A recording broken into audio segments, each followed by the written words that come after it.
Екстремни топлотни бранови и човечкото тело. Екстремните горештини се сериозен јавноздравствен ризик, а климатските промени ги прават топлотните бранови спочести и поинтензивни. Физиолошка граница. Кога влажноста на воздухот е висока, потта не може да испарува и телото престанува природно да се лади.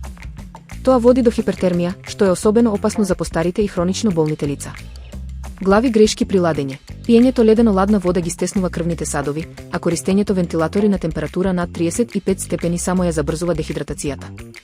Грешка е и отворањето прозорци во текот на денот.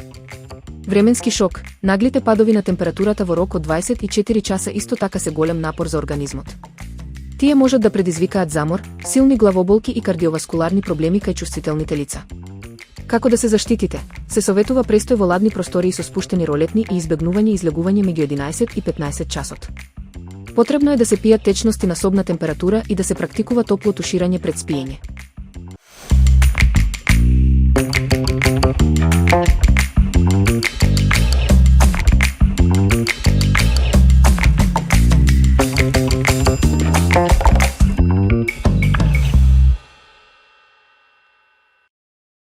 Студија ги оспорува придобивките од омега-3 додатоците за мозокот.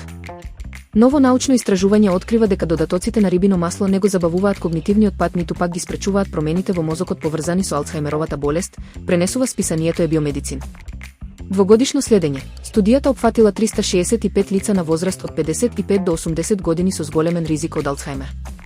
Половина од нив го имале и ризичниот ген ApoE4. Учесниците примале висока доза на ДХ или омега, 3 киселина или плацебо во рок од 2 години. Без клучни разлики, иако по 6 месеци нивото на омега, 3 во централниот нервен систем кај корисниците се зголемило за 17%, по 2 години тестовите за меморија не покажале разлика со плацебо групата. Додатоците не го спречиле ниту намалувањето на волуменот на хипокампусот. Потребен е поширок пристап. Истражувачите нагласуваат дека фокусот треба да се префрли од еден изолиран суплемент кон целокупен здрав начин на живот. Експертите советуваат наместо капсули, омега, 3 киселините да се внесуваат природно преку масна риба, чија семе и ореви.